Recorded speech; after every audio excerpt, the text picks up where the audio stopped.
My boyfriend tried to sell me off to pay his debt, except the mafia don he picked was my brother, and that idiot had no idea just how protective my brother was, or how brutal he could be to anyone who dared hurt his family. Whatever was in the car knocked me out the moment I got in. Time passed. I could feel that much, but my body stayed limp, weak. Eventually, I felt my mind clawing its way back. Not fully, but enough to hear. Miles was on the phone. First call, he was yelling at someone for pushing him to repay a debt. Then the second call, it was a call to his mother, telling her he wouldn't be making it to Christmas dinner. The third call was different. Miles's tone dropped, soft and submissive. Sir, I know it was generous of you to let me leave and try to gather the money I owe the casino, but I still couldn't come up with everything. So, like you said, I brought my girlfriend tonight. Maybe we can try that thing you mentioned, handing her over to your Don. He hesitated. I'm willing to do whatever it takes to clear my debt. A pause.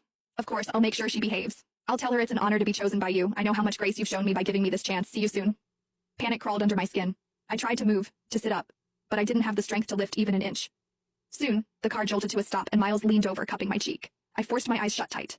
Eva, you looked so stunning tonight. I knew you wore that dress because I said I was taking you home to meet my family. He lowered his voice. You know my tuition debt's a mess. I thought maybe I could hit a lucky streak at the casino. I never meant to lose everything. But now I owe money to a thug who threatened to kill me and my family. But luckily, he said you're just his boss's type. I owe him 20 grand, Eva. I can't let him go after me and my mom. His voice dropped, almost guilty. Don't blame me, Eva. Blame yourself for being too damn pretty. Just one night. Mr. Snake said it's only for one night. Then I'll come get you. I swear. I'll take care of you for the rest of your life. I'll take you to meet my mom. I'll marry you. Please, Eva. Don't hate me. He sighed, like the weight of it was crushing him. And most importantly, when we get to that casino, don't fight back, please. Things will only get worse if you do. I managed to twitch my fingers. They brushed against the hem of the dress I was wearing tonight. Miles was right. I'd put it on just because he finally invited me to spend Christmas with his family. I remembered how I smiled, how hopeful I was, how foolish to think we were actually moving forward. Turns out he was just selling me off. 20,000, that's all I was worth. Miles could have asked me for help and I would have given it, but instead his pride decided betrayal was easier. My thoughts spun, scrambling for a plan. I remembered the bracelet on my wrist, the one with a hidden alarm. One press, and it would send an SOS to my brother, along with my location. The problem? I was still too weak to move. So I decided to wait for now, gathering what little strength I had left. Whoever this boss Miles was trying to hand me off to, if I had the chance to mention my brother, they wouldn't dare touch me. And if that didn't work, I still had the bracelet. A few minutes later, the door opened beside me. Rough hands pulled me out of the car. I brought her, just like you asked, Miles said, his voice trembling with fake pride.